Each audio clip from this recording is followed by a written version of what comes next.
In the next half an hour, have the citizen bloggers of Whitby uncovered a horrible truth or published a damning slur? He was a paedophile. He was well known to local people and the police. He was protected because of his status as a very wealthy and influential businessman, a mayor and a very successful and local councillor. Can a forgotten symbol of the North East industrial past be turned into a 21st century attraction? It's going to be a promenade, it's going to be a pier. Certainly, you know, I have crazy ideas. It's a big climbing frame, markets you could hold on it, but really we are open to ideas. Stories from the heart of the northeastern Cumbria. This is Inside Out.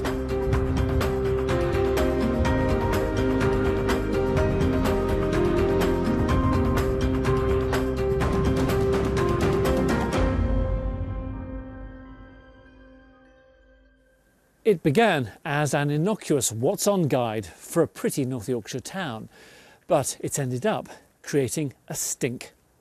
It's become a libellous rag or a fearless exposé of corruption, depending on who you talk to. Which is it? Well, we've put online magazine Real Whitby under the microscope. It's famous for its harbour, tea shops, tourism. Whitby was, until the citizen journalists of Real Whitby, an online blog, came along. It's a varied read, featuring What's On notices, taking politicians to task, lists of lurid allegations. News blogs can often be accused of indulging cranks, conspiracy theories, but they can also ask legitimate questions, uncover truths. So what about Real Whitby? We're going to put some of its claims to the test. First up, a planning row that caught Real Whitby's attention. Sirius Minerals, an exploration and development company focused on becoming one of the world's most important producers of potash. It's centred on plans to mine potash in the North York Moors National Park. Landowners stood to make millions from mineral rights if Sirius and its subsidiary York Potash got the go-ahead. Around the same time, Elton John was headlining in Scarborough. With tickets for the gig, one of those landowners, Councillor Tim Lorne. He was also on the National Park Planning Committee. It would decide if the mine could go ahead.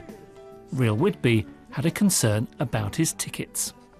I've uncovered that York Potash had given the chairman of the Park Authority Planning Committee some free theatre tickets. And is there anything wrong with that? It doesn't look right. I mean, a company that, you know, who wants to build a mine, I just don't think they should be giving tickets to elected members. So we asked the company for an interview about those tickets. Sirius wrote, saying no, but added, Tim Lorne was given the tickets as a thank you for signing mineral rights agreements with Sirius Minerals company, York Potash. It wasn't just the Elton John tickets that concerned Real Whitby. They claimed Tim Lorne had recently bought more land close to where Sirius Minerals was looking to develop. Well, one of his land purchases was next door to the proposed mine site, and he'd bought that over a year before the proposed minehead site was announced. I thought it was extremely strange. Real Whitby complained last March. That same day, Tim Lorne told the National Park he also had a mineral company, something he hadn't mentioned for 5 months. Soon after, he resigned. A police investigation found he may have technically breached the law by failing to register the company as an interest, but he had no criminal intent. We wanted to put some questions to Tim Lorne about the tickets, the land, the mineral company. He declined. After Sirius, that's our second interview refusal. He wrote that he'd disclosed everything to the council. He'd been open about leasing his mineral rights to York Potash and had never participated in potash-related matters. So we asked the National Park for an interview. They said no. Refusal number 3. Their statement said Tim Lorne did not participate in any of the potash decisions. His land interests were clear. The authority would continue to deal with the application with independence and objectivity.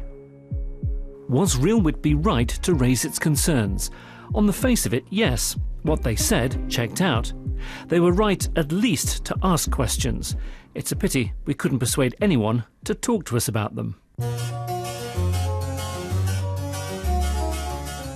Real Whitby moved on to local councillors' claims for telephone and broadband allowances, specifically those who sit on North Yorkshire County Council and a local council. I looked throughout the county council and I think they've got 72 county councillors, and 37 of those 72 councillors were also claiming IT or broadband expenses from their local councils as well as the county council. Is there anything actually wrong in that? Yes, it's just morally wrong. They should only claim it from one source. Are we talking a lot of money here? They get £500 off the county council for sort of, you know, IT broadband, and the figures at the local authorities differ. It can be anywhere from about sort of £180 to £400 or more. It was accepted that double payments had been made. A few councillors stopped claiming. One made arrangements to repay. Most continued taking the money. The county council and most of the local councils continued the payments because they said it was an allowance, not a repayment of expenses. The satirical magazine Private Eye took up the case. The public may very well think that if you're being paid twice for the same thing, you shouldn't. There's a difference between whether you're legally entitled to something or whether you're morally entitled, and I think Real Whitby were perfectly within their rights to raise that. We asked North Yorkshire County Council for an interview. Refusal number 4. Their statement said the basic allowance was a contribution to the out-of-pocket expenses of councillors who work many hours a week voluntarily. The Standards Committee had found no case to answer. Claims for much smaller amounts of money also attracted microscopic inspection. Real Whitby alleged that County Councillor and former Police Authority member Carl Les had double-claimed mileage for attending events held at the same times in 2010. If true, he appeared to be defying Einstein's theory of relativity.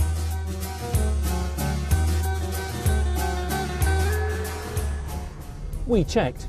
He claimed from North Yorkshire Police Authority for travelling to a meeting at Stone Cross. On the same day, at roughly the same time, he also claimed from North Yorkshire County Council for attending a meeting at County Hall.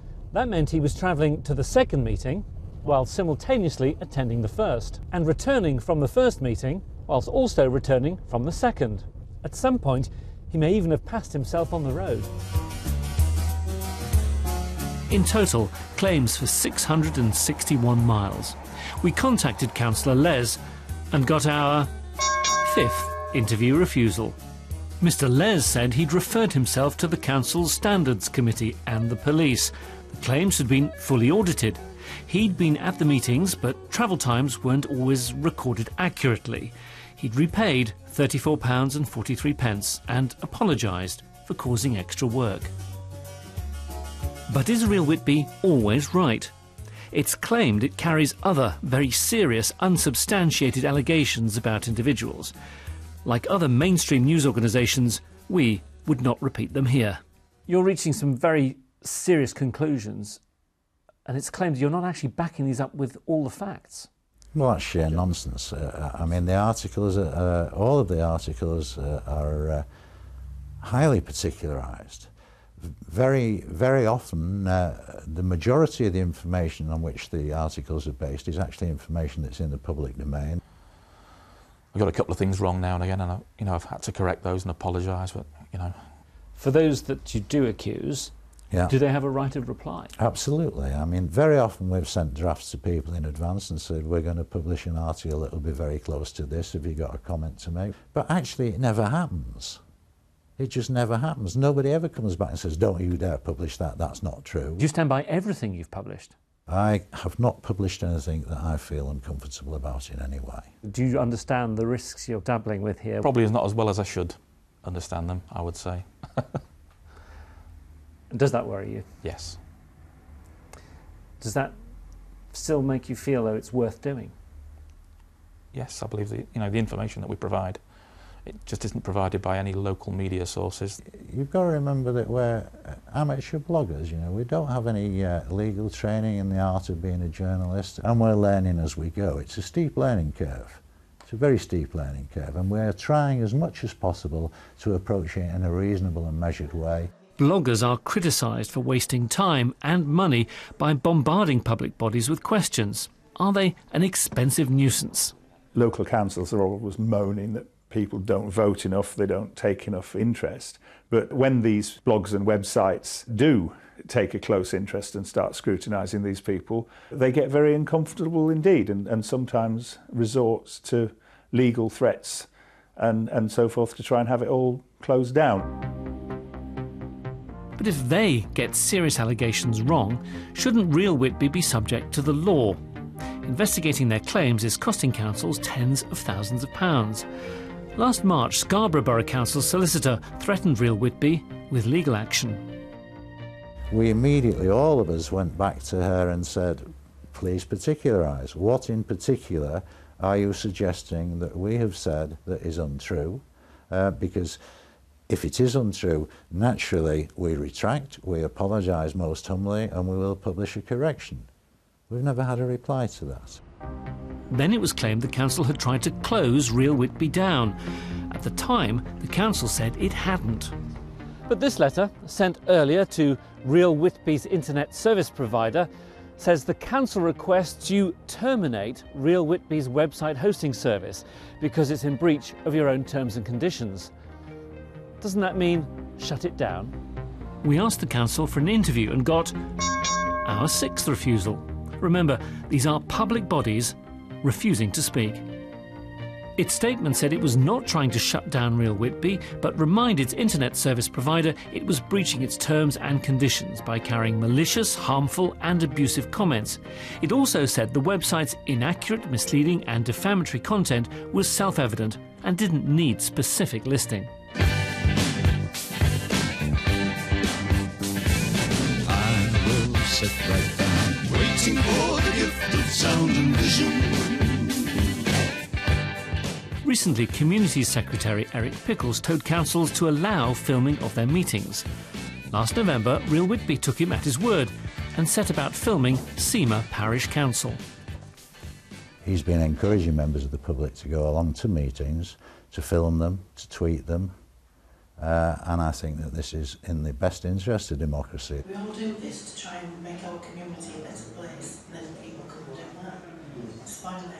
Seamer Council didn't appreciate Mr Pickles' guidance and ordered them to stop filming. Are you saying then that the statutes and Acts of Parliament don't apply here? Saying that our standing orders apply. Do they override the Acts of Parliament? They do. They don't? They're like anarchists.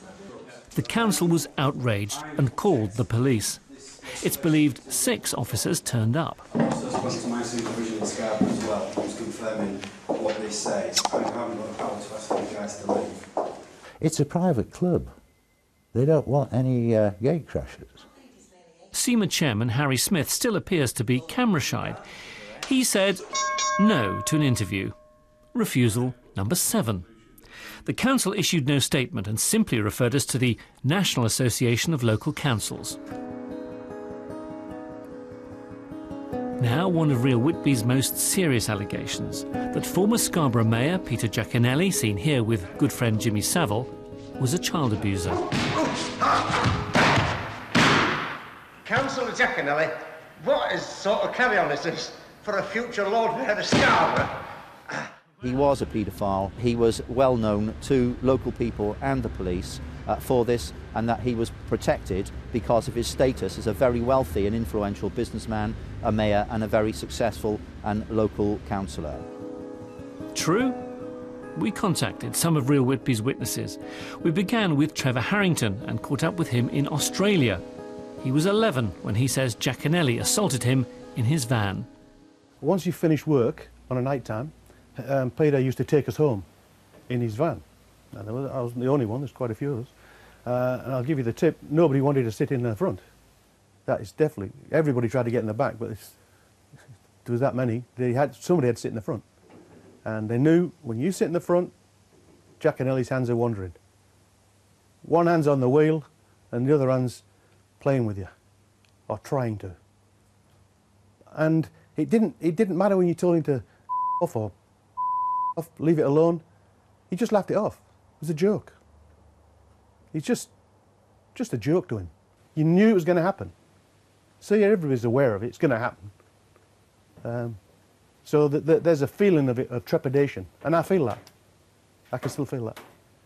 I can see his face. He featured in his ice cream shop on Jim Will Fix It in 1976. You are a lovely girl, aren't you? Yeah. Now hold it steady. Now watch. See? Looks easy, doesn't it? He even held the world oyster eating record. Peter's going at it very well, Peter's going at it very fast. There are the oysters, they're gradually disappearing fast. After Real Whitby published, more alleged victims of Giaconelli came forward. It was back in 1972 or 73, I was 12 or 13 at the time. I was walking along the seafront at Scarborough South Bay, and he called me over. He said, you want a Saturday job? So I went upstairs and sat down. He turned up a few minutes later, sat next to me, put his hand on my inner thigh and said, let's see what we can do now. Well, with that, I just got up and ran away. This man was 15 in 1968 when he claims Giaconelli propositioned him outside his ice cream parlour. He came over and started talking to me, make conversation. And he asked me when I was going to go upstairs and show him my... I told my parents, and my father took me to the police station the next day or the day after. And we gave a statement. And after I'd told the police officer what had happened, he said that he believed what I'd told him. He was aware of similar stories, but that Peter Giaconelli, Councillor Giaconelli, was a town councillor, a county councillor, I think. He ran a judo club, he was a businessman, and he was a pillar of Scarborough society, effectively. That was the impression I drew from it. And that was the end of it. What did you make of that? To think that he would do that and know that he could get away with it, it's just amazing. Peter Giaconelli died in 1999.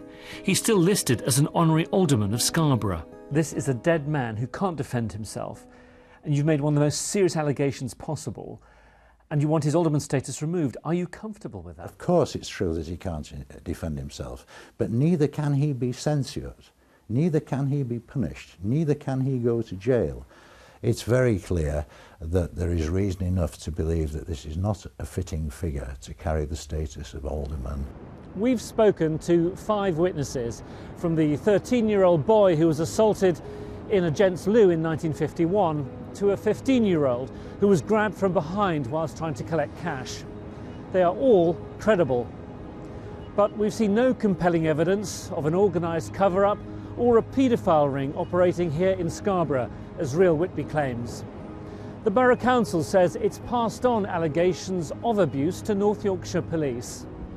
So why have none of his alleged victims been interviewed? Refusal number 8. The police declined to speak on camera. In a statement, they said the force and the Independent Police Complaints Commission had reviewed its handling of Real Whitby's claims. No further action was required. It will consider any allegations raised in this programme or elsewhere. So, still no reason why the alleged victims say they haven't been interviewed. We also asked Peter Giaconelli's relatives to be interviewed. Refusal number 9. In their statement they said there wasn't one occasion where they'd heard complaints or been shown factual evidence regarding the allegations. They would condemn unreservedly improper or criminal acts Peter Giaconelli may have committed, but judgment must be based on clear and sound evidence. The Real Whitby postings do not satisfy these criteria. That's Real Whitby. It's claimed it's turned from a what's on to a what's wrong in North Yorkshire. Critics say it's a libellous rag. Unfortunately, none were prepared to go on camera to say that. We've tested some of Real Whitby's allegations and put forward evidence. It's up to you to decide who's right. Gibbside was built on the back of the wealth created by coal. It's a monument to our industrial past. Whilst we do cherish such beautiful places, sometimes equally important heritage that isn't quite so pretty can be overlooked. Just down from here on the banks of the Tyne, a vital but gritty part of our coal mining history could yet become a popular tourist attraction.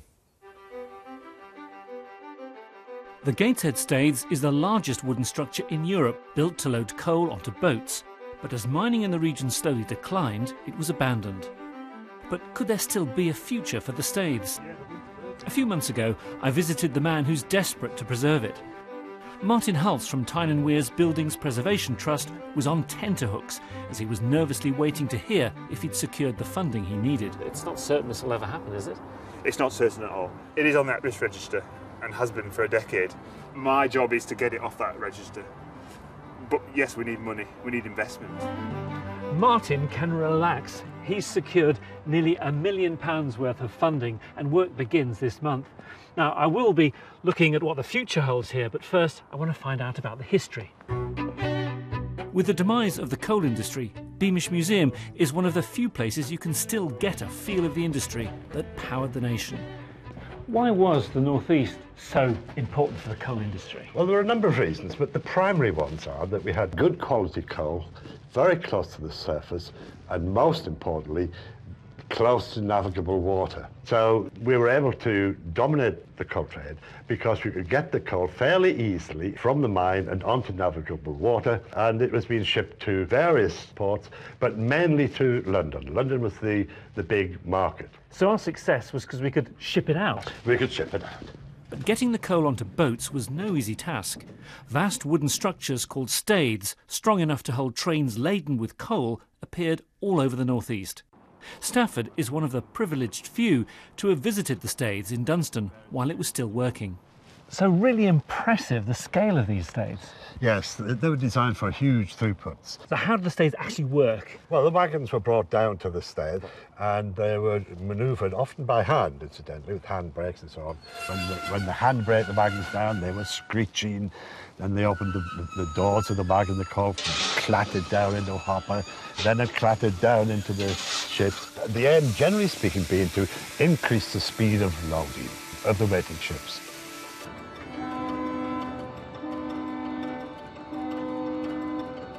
Staithes could handle vast amounts of coal at breathtaking speed. At Dunstan, in 1 year alone, it shipped a record-breaking 5.5 million tonnes. When you see the staithes today, it's hard to imagine the scale of what went on here. What's at the end for the staithes, of course, it wasn't just Dunstan, it was all over the North East, Blythe, Seam Harbour, Sunderland. It was the decline of the coal trade, the closure of coal pits. But the Dunstan staithes remains as an important reminder of our coal mining heritage. The very thought that such an iconic relic from our industrial past could be simply allowed to rot away is to many people just not on. But with such an incredibly impressive structure that's lost its purpose, well, what do you do with it? In New York, they found an answer. An old disused railway line has recently been transformed into an attractive raised park and has become one of the city's most visited tourist attractions. The line was originally used for transporting goods in and out of the Big Apple, but as trucks began to take over, its closure was inevitable. A group called Friends of High Line fought for its preservation, and it was reinvented as an urban park. A piece of heritage that would have otherwise decayed and disappeared has found a new purpose as a highly valued public space. Can the same happen on Tyneside? For Martin Hulse, 10 years of campaigning to save the staithes has all been worth it. How do you feel now you've got the cash? When the phone call came through, I was just numb. You know, weeks of nervous energy just built up. You can never fully believe it until it happens. So what's your first task? First task is simple, as you can see down here. It's basically burnt out, the whole structure's floating. It's actually missing, isn't it? It's completely gone. This is petty arson, basically. Youngsters have set fires at the base of the staithes. So can you actually fix this? Yeah, it'll look identical to its original. We've just got to jack up the whole staithes and put in the new sections. We're in discussions about opening up the cycle route. Right. So this is the Keelman's Way cycle route, which runs through here, from the city centre across this bridge. This is the coast-to-coast route. So you've got like an audience ready That's it. for this? I think they say 37,000 users a year come along this path. So you'll be able to cycle in and then cycle all the way in this phase to frame 40. We want to get people on top. That's the most important thing about the project. How soon before people will actually be allowed on it though? Yeah, towards summer of 2015 we'll be able to get people on the structure. The Staithes did see a brief revival in 1990 when some restoration work was done to make it part of the Gateshead Garden Festival. But since then it's really only been used as a good vantage point by fishermen. And in 2003, fire destroyed a large section. It was very nearly a tragic end for the Staithes. Although fire crews managed to bring the flames under control, it became unsafe and it was closed to the public.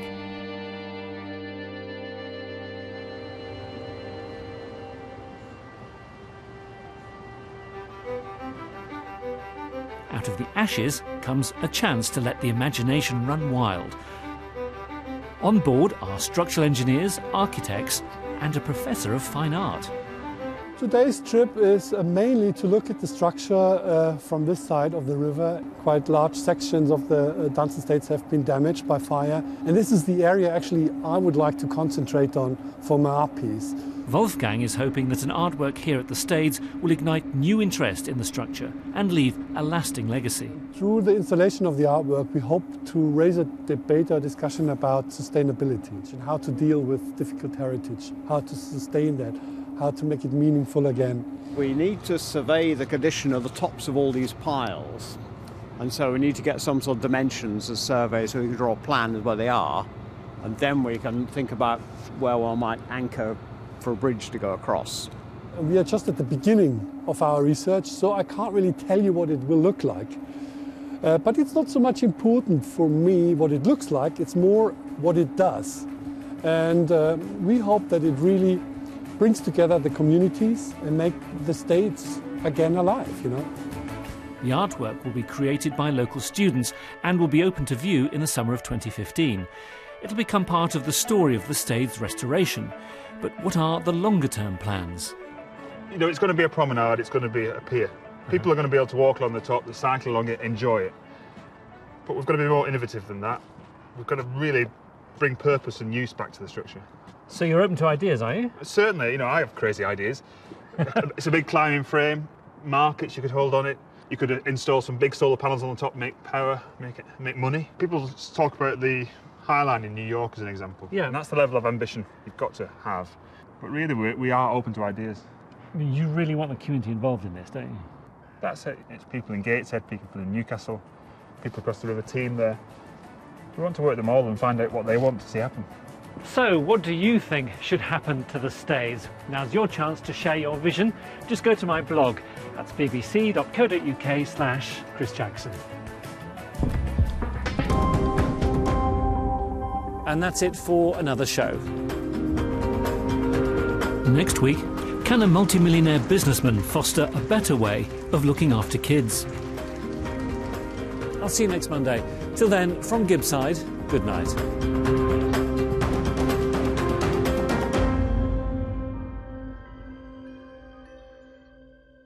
If you've been affected by issues raised in tonight's Inside Out, you can get details of organisations which offer advice and support. Log on to bbc.co.uk/action line or call the BBC Action Line to hear recorded information on 08000 566 065. Lines are open 24 hours and are free from most landlines. Some networks and mobile operators will charge for these calls.